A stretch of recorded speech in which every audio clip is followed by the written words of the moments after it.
آج کی ویڈیو میں ہم ایک بہت اہم ٹاپک کو ڈسکس کرنے جا رہے ہیں جس کو مسلمان اکثر اگنور کرتے ہیں۔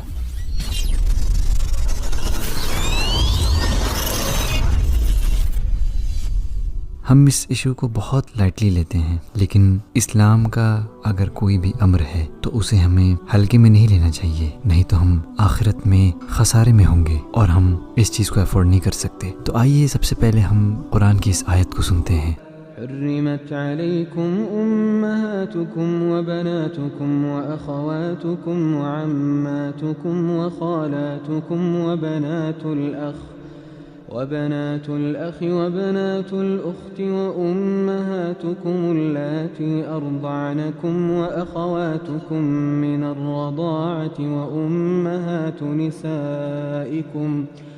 وأمهات نسائكم وربائبكم اللاتي في حجوركم من نسائكم اللاتي دخلتم بهن فإن لم تكونوا دخلتم بهن فلا جناح عليكم وحلائل أبنائكم الذين من أصلابكم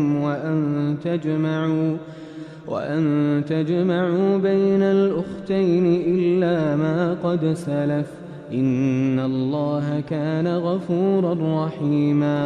اب اس آیت کی بیسس پر ہم یہ دیکھیں گے کہ محرم اور نان محرم کون ہوتے ہیں۔ ہم سب جانتے ہیں کہ ہماری امی، ہماری بہن، ہماری دادی، یہ سب تو محرم ہیں ہی۔ اس کے علاوہ عورت کے لیے اس کے سسر، اس کے چچا، ماموں، یہ سب محرم ہوتے ہیں۔ اسی طرح مردوں کے لیے ان کی سوتیلی بیٹی، ان کی پھپھو، ان کی خالہ، یہ سب محرم ہوتے ہیں۔ ہماری پھپھی اور خالہ محرم تو ہوتی ہیں، لیکن اس بات پہ بہت غور کریے، بہت دھیان سے سنیے کہ ان کی بیٹیاں یا ان کے بیٹے ہمارے لیے محرم نہیں ہیں۔ ہم آج یہ دیکھتے ہیں کہ کزنز کے بیچ بہت سی انٹریکشنز، فری مکسنگ ہوتی ہے، کیونکہ وہ یہ سمجھتے ہیں کہ ہم سب تو بھائی بہن ہیں، ہمارے بیچ کیسا حجاب۔ لیکن آپ کو بتاتے چلیں کہ اسلام میں بھائی بہن کا رشتہ صرف خون کا ہے اور دودھ شریکی کا ہے۔ دودھ شریک سے کیا مراد ہے؟ اس کو ہم صحیح مسلم کی حدیث سے سمجھ سکتے ہیں۔ عائشہ رضی اللہ عنہا نے کہا، قرآن میں نازل کیا گیا تھا کہ 10 بار دودھ پلانا جن کا علم ہو حرمت کا سبب بن جاتا ہے، پھر انہیں 5 بار دودھ پلانے کے حکم سے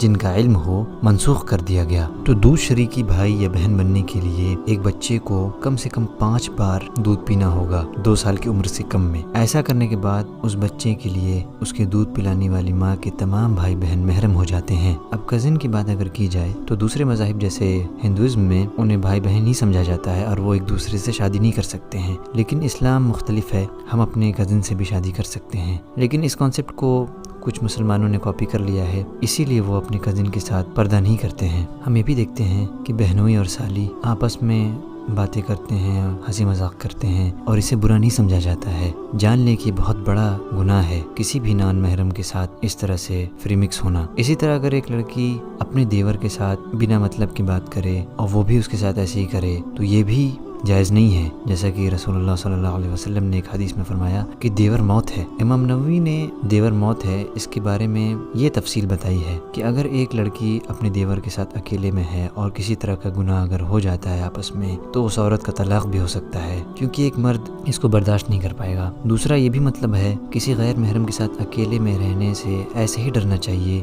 جیسے کہ انسان موت سے ڈرتا ہے۔ یہ سب اسلام کے اس اصول سے نکلتا ہے، کیونکہ اسلام تمام گھروں کی حفاظت کرتا ہے اور یہ قوانین تمام طرح کے شر سے دور رہنے کے لیے بنائے گئے ہیں۔ اسی لیے ہمیں اللہ کے دین کے ساتھ کھلواڑ نہیں کرنا چاہیے اور اپنی پوری قوت کے ساتھ اسلام کو فالو کرنا چاہیے۔ ضرور ہم پھسلیں گے، لیکن ہمیں اللہ سے مغفرت بھی ہمیشہ طلب کرتے رہنی چاہیے۔ یہ جان لیں کہ اس دنیا کا اصل مزہ دل کے اطمینان میں ہے، جو تبھی انسان حاصل کر سکتا ہے جب وہ اللہ اور اس کے نبی کے بتائے ہوئے کمانڈز کو فالو کرے گا۔ نامحرم کا آپس میں بات چیت کچھ وقت کا مزہ ہے، ہمارا اصل گول تو جنت حاصل کرنا ہے اور اس کے لیے ہمیں کوشش کرنی ہے، اور ہم کوشش تبھی کریں گے جب اللہ کی ہدایت آئے گی۔ اس کے لیے ہمیں دل سے دعا کرنے کی ضرورت ہے۔ یہ ریمائنڈر سب سے پہلے میرے لیے ہے، کیونکہ ہم بھی اس بہت امپورٹنٹ ٹاپک پہ دھیان نہیں دیتے تھے۔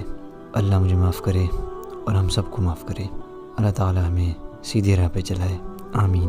ویڈیو کو ضرور لائک کریں اور اس کو شیئر بھی کریں، اور مزید ایسے ریمائنڈرز کے لیے چینل کو سبسکرائب کرنا بالکل نہ بھولیں۔ السلام علیکم ورحمۃ اللہ وبرکاتہ۔